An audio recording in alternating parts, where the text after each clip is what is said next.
Imagine a vast, unforgiving expanse of steel-gray water. It's June 4th, 1944. The Atlantic Ocean, a lonely 150 miles west of Cape Blanco, Africa. The air is thick with the smell of salt and diesel fuel. Here, in the heart of enemy territory, 58 German submariners bob in the chilling waves, their faces pale masks of shock and terror. Their hands are raised high in surrender, a stark gesture of defeat against the indifferent sky. Beneath them, their steel wolf, the formidable U-505, is mortally wounded, taking on water, its proud career ending not with a bang, but a gurgling whimper. Surrounded by American warships that loom like iron mountains on the horizon, they expect nothing but the brutal logic of war. They brace for the chatter of machine guns that will turn the water red, or to be dragged aboard for a savage interrogation before a summary execution. They have just become the first enemy naval crew captured on the high seas by the United States Navy since the forgotten War of 1812. But what Captain Daniel Gallery, watching from the bridge of his carrier, decided to do in that singular moment would not only stun these hardened Kriegsmarine veterans, it would rewrite a chapter of naval history and forge one of World War II's most extraordinary and most secret stories of honor found in the abyss of total war. To truly grasp the weight of that moment, you must understand what the word U-boat meant in 1944. It was a syllable that dripped with dread. The German U-505 had been a phantom predator, a scourge of the Atlantic, leaving fiery pyres of Allied shipping in her wake for 2 long years. Every vessel she sent to the crushing depths carried more than just war material. It carried letters from homesick soldiers to their sweethearts, photographs of children who would never see their fathers again, precious vials of penicillin for field hospitals, and crates of food for the starving populations of newly liberated towns. When a U-boat torpedo struck, it wasn't a distant, strategic calculation. It was an intimate, explosive tragedy multiplied across hundreds of families, a shockwave of grief that radiated across an ocean. By 1944, the war beneath the waves had devolved into a form of savagery that would have been unimaginable just a few years prior. German U-boats operated under ruthless orders to sink anything flying an Allied flag, often without warning, leaving survivors to the mercy of the vast, empty ocean. In turn, Allied forces had adopted a grim, pragmatic policy of destroying U-boats on sight, rarely pausing to rescue the men who crewed them. The old, gentlemanly traditions of naval warfare, of rescuing a vanquished foe, had been drowned in a sea of mutual hatred and expediency. It was in this cauldron of brutality that our story begins. The man who would defy this cycle of violence was Captain Daniel Gallery, a Chicago-born Irish-American with a mind that worked like a chess master's, always 3 moves ahead, and a spirit that wasn't afraid to shatter the rules to achieve the impossible. Gallery wasn't a product of the naval aristocracy. He'd grown up in a working-class neighborhood where a man's word was his bond and fundamental decency mattered more than blind adherence to a rulebook. By 1943, he was in command of Task Group 22.3, a hunter-killer group built around his escort carrier, the USS Guadalcanal, and its 5 snarling destroyer escorts. They were good at their job. But Gallery was haunted by an idea his superiors deemed pure fantasy. He didn't just want to sink U-boats, he wanted to catch one. To board it, to capture it intact on the high seas. Not since 1812 had the U.S. Navy performed such a feat. His superiors called it madness. U-boats were engineered to die fast, their crews drilled to scuttle their boats with grim efficiency, ensuring their secrets went down with them. But Gallery, stubborn and visionary, began drilling his men anyway, preparing them for a miracle. What he couldn't possibly imagine was that in less than 8 months, he would be staring at those 58 terrified German sailors, and the choice he made would echo for the next 80 years. Meanwhile, 3,000 miles away, deep in the Atlantic, U-505 was enduring the patrol from hell. Her career, once storied, was now shadowed by a dark omen. The psychological toll of submarine warfare was immense, a constant pressure cooker of fear and claustrophobia. During a harrowing depth charge attack the previous October, her former commander, Captain Lieutenant Peter Zek, had suffered a complete mental collapse. In the cramped, chaotic confines of the control room, with the hull groaning and rivets popping under the percussive blows of Allied explosives, Zizek had done the unthinkable. In front of his horrified crew, he had drawn his service pistol and taken his own life rather than face the perceived dishonor of capture. The incident was a psychic wound that refused to heal. It shattered the crew's morale and festered into a deep-seated, superstitious dread. Their boat, they whispered, was cursed. The new commander, Oberleutnant Harold Lange, was, at 40, one of the oldest U-boat commanders in the fleet, a steady hand. But he was inexperienced with this specific boat and its haunted crew. The pressure on him was monumental. By the 4th of June, 1944, they had been at sea for a grueling 2 months without a single successful attack. The air inside the submarine was foul, recycled, and thick, with the stench of diesel, sweat, and despair. Supplies were dangerously low, and the crew's spirit was at rock bottom. What Lang couldn't know was that his cursed boat was being systematically stalked. Captain Gallery's hunter-killer group was closing in, their sonar operators listening for the faint, telltale heartbeat of a submarine's propellers. On that fateful Sunday morning, the sky a brilliant, cloudless blue, Lieutenant William T. Tolan was piloting his Grumman TBF Avenger on a routine anti-submarine patrol. His eyes scanned the shimmering surface of the water, a hypnotic, endless expanse. Then, at 11:09 a.m., something broke the pattern. A flicker of movement. A dark, elongated shape moving with unnatural purpose just beneath the waves. The unmistakable shadow of a Type IXC U-boat. What happened next unfolded with breathtaking speed. A whirlwind of action compressed into just 6 minutes, but hidden within that frantic time frame was a single, 7-second decision made by a panicked German sailor.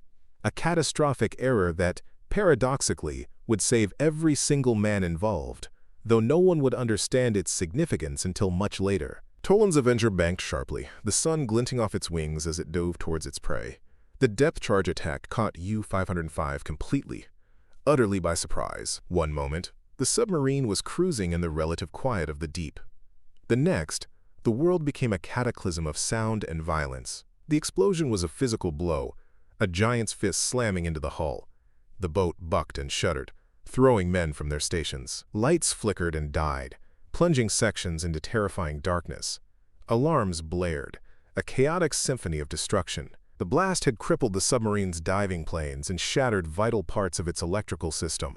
Water began to spray from ruptured pipes. Harold Lang was faced with a horrifying choice: stay down and risk being crushed by the immense pressure of the deep as his boat lost control, or make a desperate run for the surface and face the guns of the enemy. At 11:15 a.m. he gave the order. U-505 broke the surface like a great wounded leviathan, water streaming from her battered hull. Her diesel engines coughed violently to life as the crew, gasping, tried to vent the foul air and draw in the fresh, clean breath of the open sky. On the bridge of the USS Guadalcanal, Captain Gallery was listening to the crackle of radio traffic. He heard the pilot's ecstatic shout, "I've got a subsurfacing!" This was it. The moment he had drilled for, planned for, dreamed of. The impossible opportunity, delivered to him on the sun-dappled surface of the Atlantic. He had mere seconds to decide. Follow standard, brutal procedure and order his destroyers to obliterate the submarine with their deck guns? Or attempt the unthinkable, something not done in 132 years of American naval history? The rulebook screamed for destruction, but Gallery's gut screamed for something else. Instead of the order to commence firing, he grabbed the ship's intercom and gave the electrifying command his crew had rehearsed into muscle memory. "Away, all boarding parties! We're going to take her alive!" German sailors were already scrambling from U-505's conning tower, leaping into the ocean like men fleeing a burning building. Thick, black smoke billowed from the submarine's hull, a clear sign of severe damage and the terrifying possibility that she was about to explode. But here is the secret that hung in the balance, unknown to both American and German. One critical error, born of pure panic, was about to change the fate of everyone. Among the crew abandoning ship was Petty Officer Gottfried Fischer. His final, vital task was to set the scuttling charges, the explosive devices designed to send U-505 and all its secrets to the bottom of the ocean. In the chaos and smoke, his hands trembling, Fischer made a mistake. He set the timer for a full 7 minutes, not the standard 30 seconds. This single human error would save them all. But the American sailors now speeding towards the U-boat had no idea. They were boarding a ticking time bomb, believing they had less than a minute before it vanished in a ball of fire. Lieutenant Albert David of the USS Pillsbury was 23 years old, and he knew he was about to lead a suicide mission. The small whaleboat bounced over the waves, closing the distance to the smoking, listing U-boat. The sheer audacity of the task was staggering. Board a damaged, abandoned enemy warship that could detonate at any second. There could be crew members still below, waiting in ambush. The vessel could be riddled with booby traps. It was a descent into a steel tomb. Yet, David did not hesitate. With radioman Stanley E. Wadendowiak and signalman Arthur K. Knispel at his side, he was the first to reach the submarine's hull and haul himself aboard the slippery, angled deck. The air was acrid with the smell of burning oil and electrical fires. As they pried open the conning tower hatch and prepared to descend into the darkness, a faint but terrifying sound reached their ears. The ominous, rhythmic ticking of the scuttling charges somewhere deep within the boat's bowels. Below decks, it was a scene from Dante's Inferno. Smoke was so thick it was like a physical presence, choking them, burning their eyes. Water sloshed around their ankles, flooding in from valves deliberately opened by the fleeing crew. Electrical panels sparked and hissed, casting eerie, fleeting light on the chaos. David, working by the narrow beam of a flashlight, made the decision that would seal his place in history. Instead of retreating, he plunged deeper into the submarine, ordering his men to find and disarm the charges. He was a farm boy from Missouri, not a bomb disposal expert, but in that moment he was the calm center of the storm. He located the main sea strainer, its cover removed to flood the boat, and with immense effort, managed to secure it, stemming the torrent of water. Meanwhile, Wadendowiak, tracing the sound of the ticking, found the demolition charge itself. With no training in German explosives, just sheer nerve, he carefully studied the mechanism and disconnected the wires. One wrong move, one tremor of the hand, and they would all have been vaporized. Within a harrowing hour, the immediate threats were neutralized. U-505 was stabilized, no longer sinking, and a tow line was secured. But the real challenge, the one that would have strategic implications far beyond this single vessel, was just beginning. Because what Captain Gallery was about to discover locked away inside that captured U-boat would be worth more than sinking 100 submarines. But only if he could solve an absolutely impossible puzzle. When David's boarding party finally cleared the smoke and descended into the U-505's control room, they stumbled into an intelligence officer's wildest fantasy. In their desperate, panicked scramble to abandon ship, the German crew had left behind everything. It was a treasure trove, a snapshot of the enemy's most guarded secrets. On a small table sat an Enigma encryption machine, the key to Germany's entire naval communication network, still configured with the codes for that very day. Piles of codebooks lay nearby, their pages filled with the cryptographic DNA of the U-boat fleet. Charts were spread out, marked with patrol grids, secret refueling rendezvous points, and minefield locations. Technical manuals, filled with diagrams and specifications, revealed recent German improvements in torpedo technology and submarine construction. This wasn't just intelligence, it was pure gold. Information that, if used correctly, could save thousands of Allied lives and shorten the war. But there was a colossal catch. All of this priceless intelligence would become utterly worthless the instant Berlin learned that U-505 had been captured, not sunk. If the German High Command even suspected their codes were compromised, they would change their entire system overnight, and this incredible windfall would vanish. The secret had to be kept not just from the enemy, but from everyone. This created an unprecedented problem. How do you hide the capture of a 252-foot-long submarine and 58 enemy prisoners of war? While his men secured the sub, Captain Gallery faced an even more complex human challenge. What was he to do with the 58 German sailors now being pulled from the Atlantic, their faces a mixture of terror and exhausted relief? Standard operating procedure was brutally clear. Interrogate them, process them, and ship them to grim POW camps. But Gallery, thinking 3 moves ahead, knew that following procedure would be the same as sending a telegram to Berlin. The German crew, floating in the churning Atlantic swells, fully expected to die. Oberleutnant Lang later wrote that he was absolutely certain he and his men would be shot in the water or executed upon capture. Stories of submarine crews being massacred rather than rescued were grim folklore on both sides of the conflict. But as the American boats from the USS Pillsbury and USS Jenks pulled alongside the shivering survivors, something happened that defied the very logic of war. Instead of the rough handling and barked commands they expected, the German sailors were met with helping hands. They were pulled aboard the American vessels and immediately given medical attention for their wounds, dry clothes to ward off the life-sapping cold, and mugs of hot, steaming coffee. Gallery had made a decision that flew in the face of decades of naval precedent and the raw hatred of a world at war. He would treat the German prisoners not as vanquished monsters, but as fellow professional sailors who had fought for their country and now, in defeat, deserved respect. This wasn't mere sentimentality.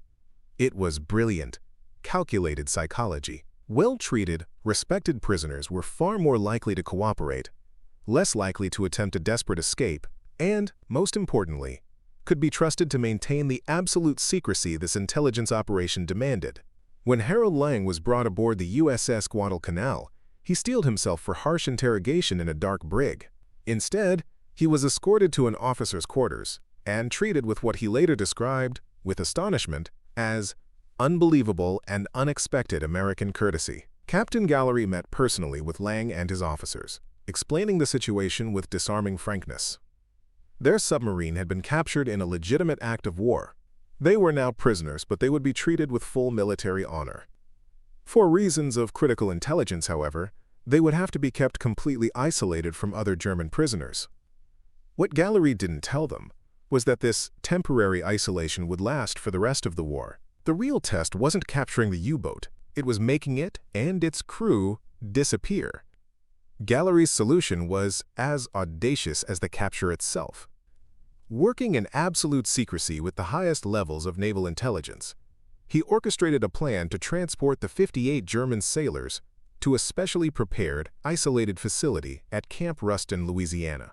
They would become ghosts within the POW system. The German crew was moved in small groups, often under the cover of darkness, sometimes blindfolded, with meticulously crafted cover stories. Official records were falsified. As far as the rest of the world knew, these men were not the crew of the captured U-505. They were a miscellaneous group of prisoners captured in North Africa who required special handling. What the Germans found at Camp Ruston stunned them even more than their humane treatment at sea. In the sweltering Louisiana summer, a world away from the cold Atlantic, they were met not with the barbed wire and brutal guards of their propaganda, but with conditions that were, for a POW camp, shockingly comfortable. They were housed in clean, well-maintained barracks. They were provided with regular, substantial meals that were often better than what American soldiers were eating on the front lines. They were even allowed recreational activities, forming a soccer league and a small orchestra. Gallery's orders had been specific and were followed to the letter. The U-505 crew was to be treated as professional military prisoners, not as war criminals. They were offered the chance to work for wages, granted male privileges, heavily censored of course, and allowed to maintain military discipline and structure within their own ranks. This wasn't just a humanitarian gesture, it was strategically essential. A well-treated occupied prisoner population was far less likely to cause trouble or attempt to escape, an act that would have instantly compromised the entire operation. Furthermore, intelligence officers who debriefed the crew found that the Germans, disarmed by the unexpected gratitude and respect they felt, were remarkably cooperative in providing non-critical technical information about their boat. The irony was profound. These men, portrayed in Allied propaganda as ruthless, inhuman killers, were proving to be disciplined, professional sailors who responded to professional treatment with professional behavior. And while the crew of U-505 settled into their surreal new life in the Louisiana bayou, the intelligence ripped from their submarine was already changing the course of the war. The Enigma machine and its associated codebooks were a Rosetta Stone for Allied codebreakers. With this key, they gained an unprecedented, near-real-time window into German naval communications. Convoys could be rerouted away from lurking U-boat wolfpacks. Allied hunter-killer groups could be dispatched with deadly precision.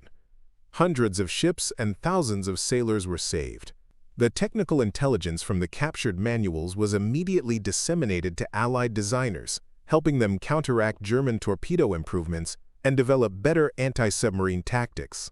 But perhaps Gallery's most significant, if quietest contribution was proving a powerful truth.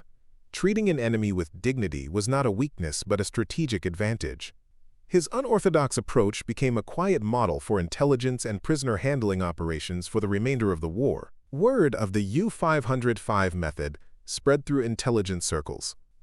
Other commanders began to see that humane treatment yielded better intelligence, fewer security problems, and fewer escape attempts. Gallery's decision had a profound personal impact, too.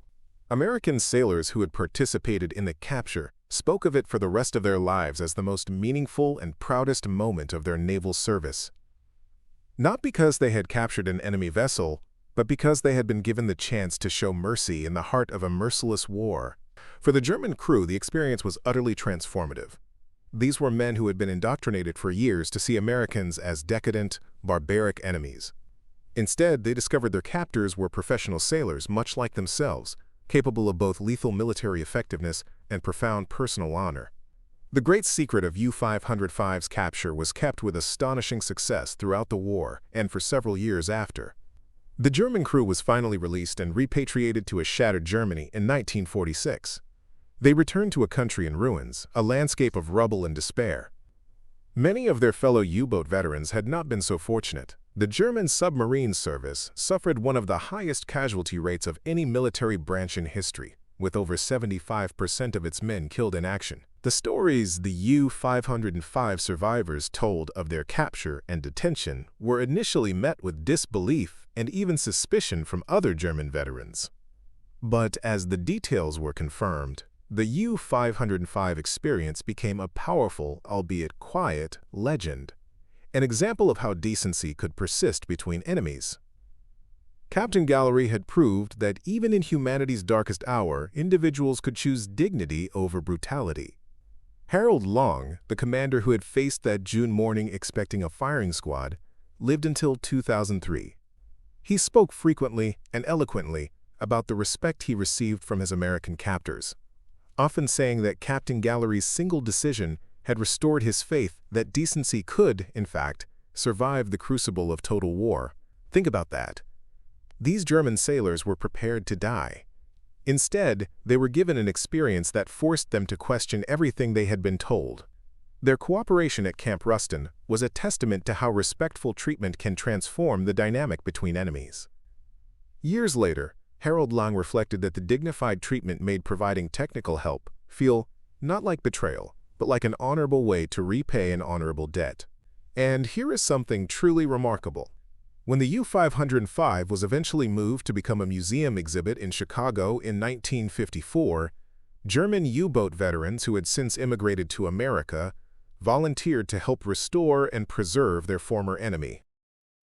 These men, who once hunted Allied ships, now worked side by side with American veterans to ensure that this incredible story of honor and warfare would never be forgotten.